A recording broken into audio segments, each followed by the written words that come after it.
As you can probably tell from my catalog of videos, I love games. I love to play them, collect them, and appreciate them. One other thing I absolutely love though is a good bargain. Within the realm of what I look for nowadays though, there seems to be quite a hike in price. I've been watching so many game reseller videos, mostly for the thrill of their amazing bulk deals at good prices, but also because I feel it's good for my own knowledge. Learning and keeping myself in the loop of the state of the market, seeing what's experiencing a rise or downfall. From my experience as a buyer and collector, retro games and handhelds have retained their high prices, seemingly due to their nostalgic factor, and I do believe the 2020 lockdown period had something to do with their sudden boom in popularity as well. But despite this, I will continue to buy physical media like games, handhelds, and accessories because it's a hobby of mine that I feel would personally age very well for me. I could be entertained by them for hours, and it just makes me happy to be able to reach out to them and admire them whenever I want. I would still be mindful of my purchases though. I would approach buying these things at a moderate pace and make sure that I am in fact happy with the purchase and able to justify my decision, rather than feel forced to get it and then slowly feel buyer's remorse. I have recently amassed certain items and wanted to geek out about them with someone, but also talk about how much I spent and why. Sometimes when I watch haul videos, I always wonder how much people are willing to pay to get the item they want and why. I like seeing numbers, and sometimes I'm just nosy like that. So I feel it might be interesting to show that in today's video and hopefully shed some light on how much I personally spend on my hobbies and why. I will share the items I got in order of when I got them. The first on the list is this Nintendo DS Palkia pouch. I actually got this together in a bundle alongside another game case, which was a red Mario DS bag. I got them off of Depop and they were $34.50 in total and included shipping, which I thought was a great deal. This is still in really good condition, practically new on the exterior, but the inside has a plastic case thing that is meant to cover your device except for the buttons. Not the biggest fan of this aspect of the bag, but other than that, it does a job of keeping my DS safe and sound. Plus, it's Pokemon themed and Pearl is my Sinnoh game of choice, so that suits me very, very well. The red Mario bag was a gift from my twin sister. I gave her my pink DS Lite because she was reminiscing the old Nintendo games, so I thought it'd be fun to give her that, plus the charger and other games I think she might enjoy.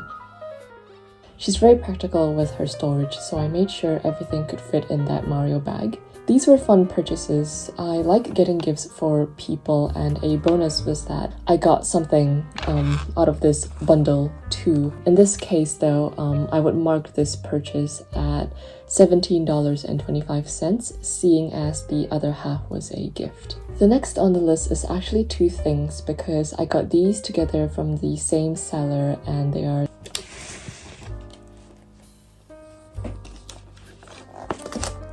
the Pokemon Black and White 2 Strategy Game Guide, the Collector's Edition, and the Super Deluxe Essential Handbook. I bought these two from eBay for $35.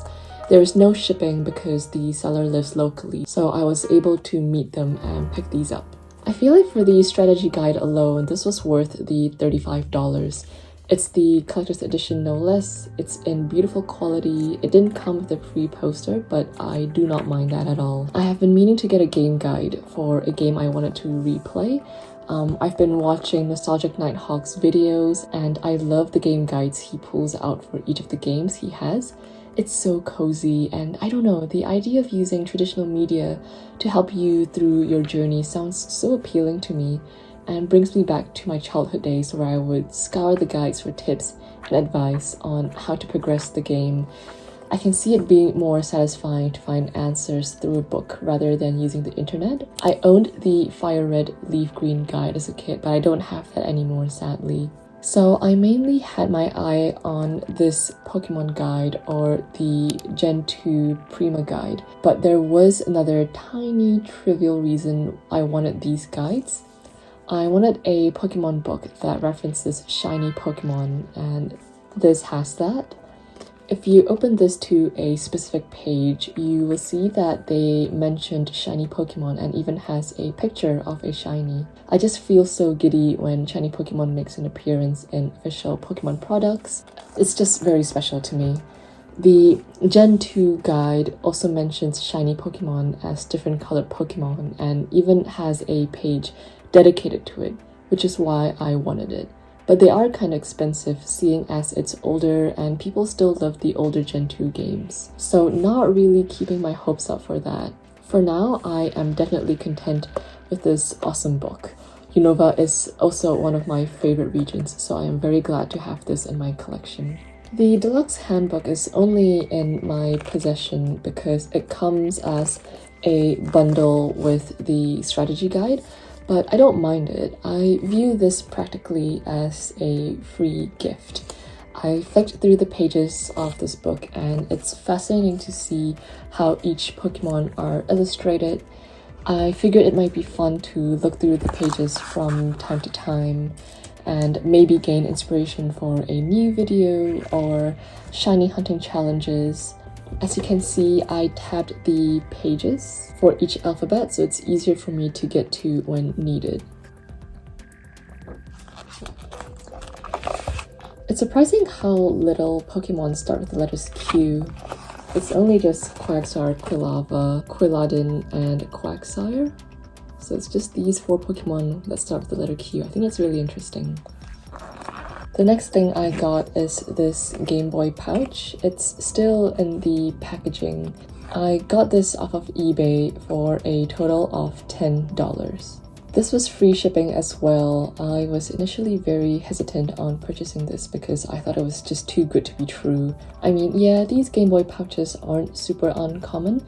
You can get them for relatively cheap, loose for about 15 bucks, but this is still in its packaging, practically brand new for less than that, and the seller had 100% positive reviews, so I thought it was worth the gamble. And yeah, it arrived as described, still in plastic packaging and all. I have been meaning to find another Game Boy pouch. I own 2 Game Boys, not looking to get any more as I am comfortable with the amount I have right now. And I have this dark blue Game Boy pouch.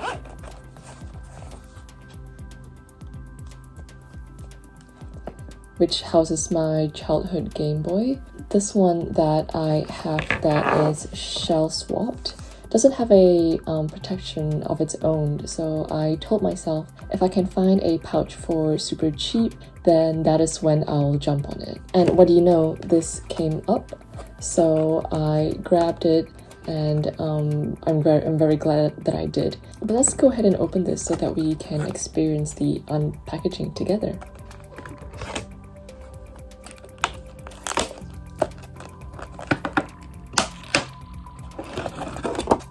Ooh, okay, so it feels bulky. I really like this.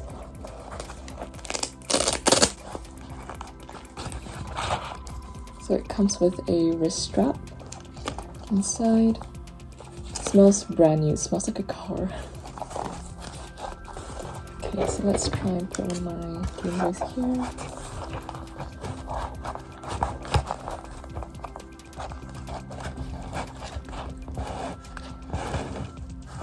So obviously I can fit my GBA SP, and let's see if I can fit a few games in here.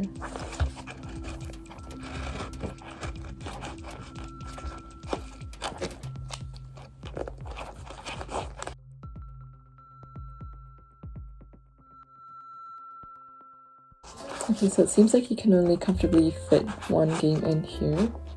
And that's fine, but let's see if maybe I can just fit this charging cable in here instead of just another game, because realistically I'll have the game slotted into my Game Boy anyway.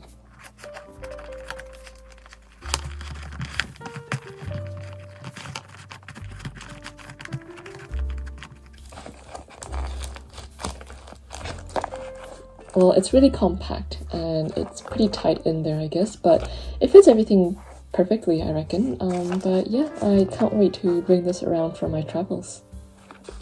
This is what it looks like on the inside. So this is the link cable charger.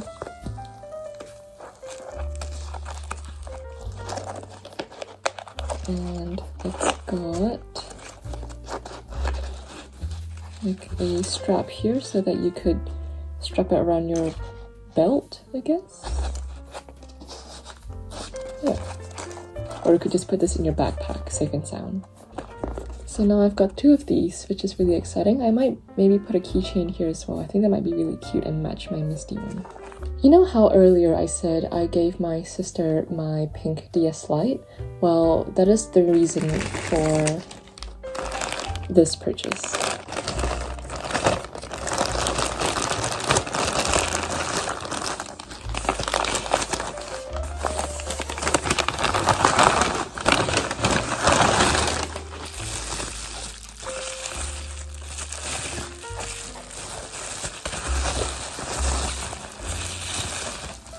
This is the polar white Nintendo DS Lite, the color that my sister and I grew up with, so this is pretty special to me. It's a little grimy, but honestly, I don't mind it too much, and I could always give it a clean after this. Ultimately, it's the functionality that I care about. I've always liked the DS Lite. It's got great battery power, the screens are bright and crisp, I can play both my physical GBA and DS games on here. They are also relatively affordable today, especially in comparison to another Game Boy Advance SP or 3DS, which are just through the roof right now.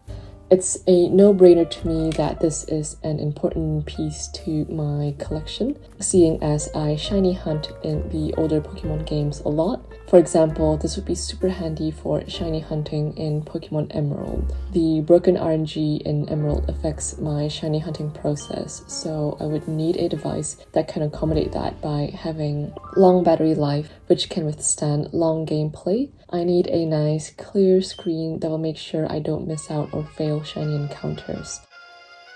That nearly happened to me when I found a shiny Oddish in my old Game Boy. If I wasn't paying attention, I would definitely have missed it. This was purchased on eBay for $60 and it was free shipping. My budget was strictly no more than $60, so I was very pleased with this. I've seen the DS Lites commonly go for about $80 to $120 nowadays on eBay and Facebook Marketplace, so I viewed this as a sensible purchase. Finally, and I saved the best for last, I got my hands on my first ever copy of Pokemon Platinum. It did come in this comically large package, so let's open it.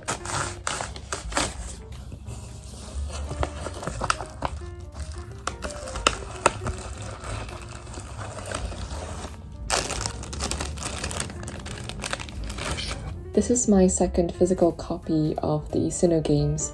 The first being my Japanese Pearl, but this is my first Sinnoh game in English that I own physically, and I honestly cannot be happier. It is just the loose cartridge, as this was all the seller had, so it didn't come with a case. But I was mostly happy with the fact that this is a legitimate game. Pokemon Platinum has a notorious reputation for having the most faked copy in the Pokemon game market. So many scammers out there, even sellers who don't know how to tell if their copy is real or not. When I saw this copy on Facebook Marketplace, I was pretty shocked. The seller initially had just the front picture of the card, and the only way for me to verify the game was to see a picture of the card from the back. When he sent it to me, I thought everything looked good. I was very confident it was legitimate based on the pictures, and the seller had 5 stars with numerous reviews. There were many good signs about this, except for the fact that the seller lived an hour away from me, so I did pay for $10 postage. The cartridge alone was $100, and I was willing to pay for the additional postage because I do value my time. So why did I buy this when loose English copies of Diamond and Pearl are as low as $40, which is the cheapest Pokemon games you can get nowadays? Why did I pay more than twice for Platinum? It feels redundant if I got a copy of Diamond or another copy of Pearl, and I don't want to do that just for the sake of, owning an English copy of the Sinnoh games. I figured if I wanted another Sinnoh game, it would have to be an English copy of Platinum because I have never played this game. I view this as the Emerald of the Pokemon Nintendo DS games. It's got additional content. There's the alternative realm where you can catch Giratina, improved mechanics. I hear it's faster than the Diamond and Pearl games, and growing up, my biggest gripe with Pokemon Pearl was indeed how slow things tend to be, but the peaceful music soundtrack made up for it. And just the fact that there are obviously more exclusive Pokemon you can catch in this game. The justification for this purchase was really to go big or go home, and I think $100 is a pretty decent asking price, especially when I usually see a loose cart go for at least $150. I think it'd be fun to explore the save file while I have it here, so let's go and do that.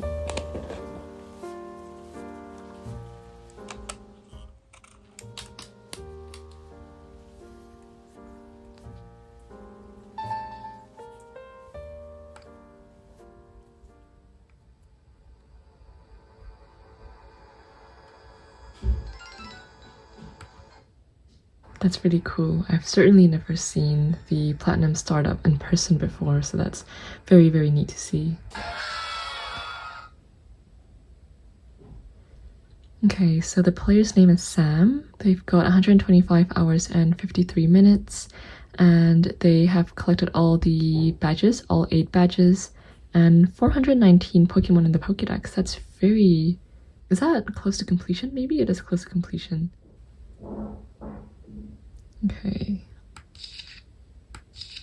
That's okay. I won't read that.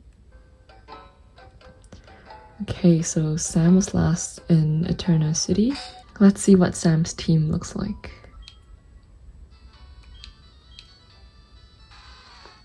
Whoa, level 100 Lapras, OT Ash,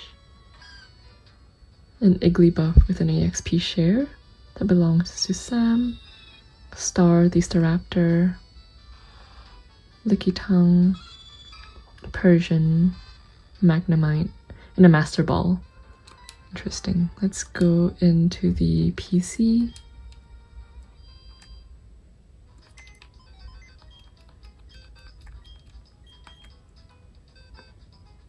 Ooh, a shiny Mew. That's not a good sign, but okay. Oh, Sam. I wonder.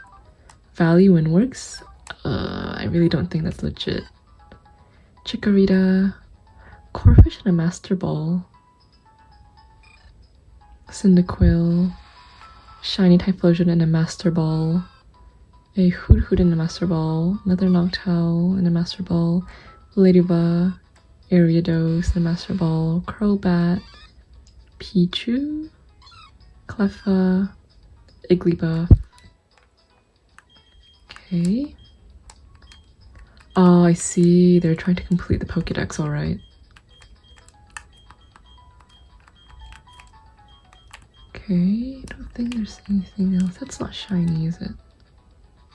No. But they're all called in a Master Ball, so I'm very much inclined to think that these were hacked or... I don't know, action replayed? Entei, shiny Celebi, that's very questionable. Zigzagoon, yep, the Hoenn Pokemon. Explout, Hariyama, don't see any more shinies, I don't think. Meditite, Sharpedo, Spoink, Roselia, Manectric, Aeron, Swablu, Claydol, Wishcash, Anorith, Banette. Why not Kecleon, Castform, yep.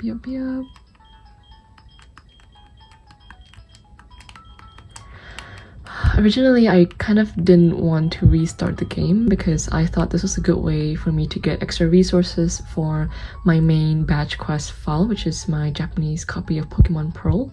And Platinum would be a great way to get resources because it's the most complete game out of the 3, and you can get all the fossil Pokemon as well.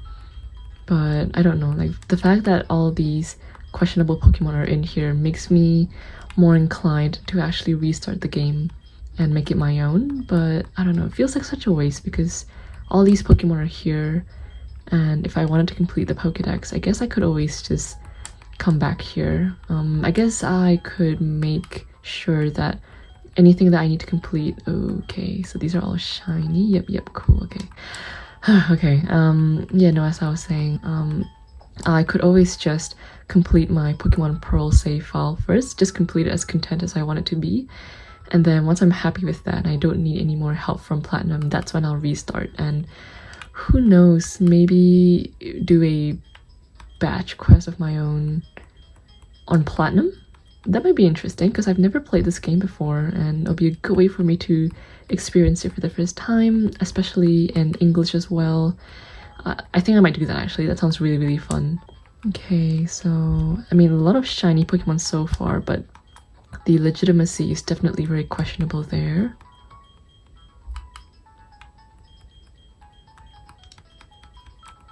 Okay, I don't see any more. I mean, some of them have items that I can take off of, like some Everstones.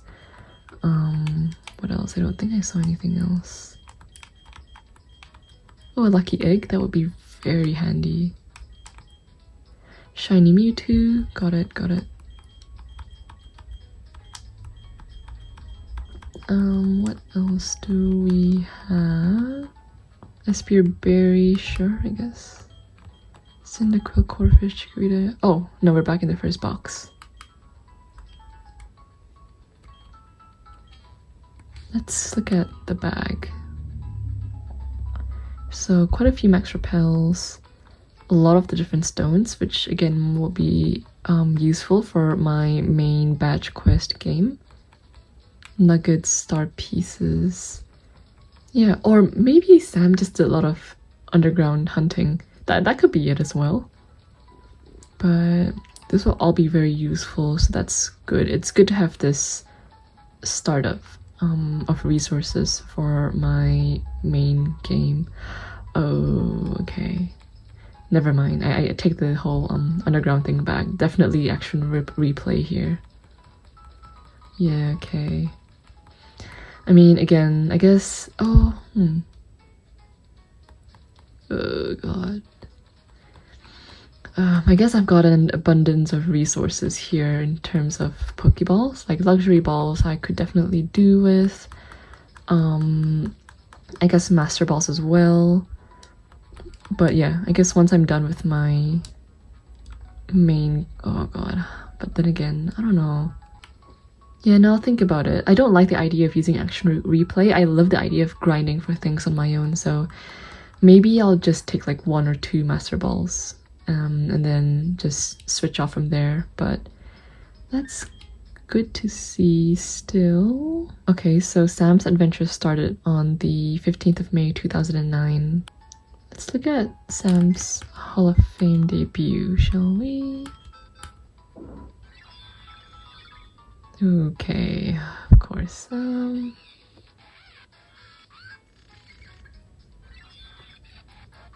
So that's Arceus and I think that's a flame plate. Is that the fire type Arceus? I'm not quite sure.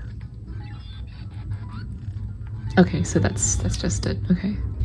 Let's take a look at Sam's Pokédex. I wouldn't be surprised if it was almost complete. Or is it technically all complete? Okay, you know what? I think that was just a waste of time anyway. I think I'll just stop there. But that was very interesting. I'm still glad that I got my copy of Pokemon Platinum, and that was also a good showcase of the Polar White Nintendo DS.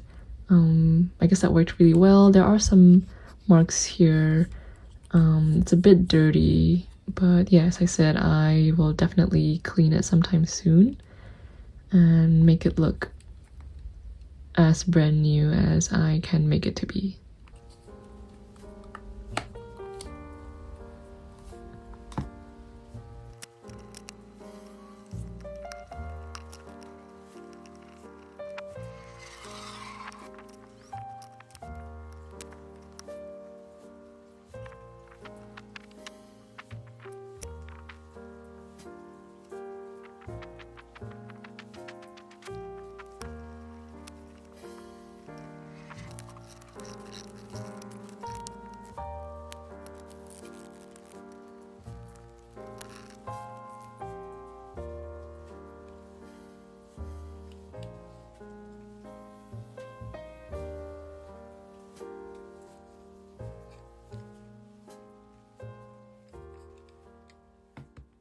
Now let's do a quick finance breakdown. For reference, I normally budget about $150 on miscellaneous or discretionary spending. In the month of February, I only spent $15, which was the Nintendo DS Palkia pouch. Again, not counting the red Mario DS bag because that went under my budget for gifts, and that was the only thing I spent on gifts that month.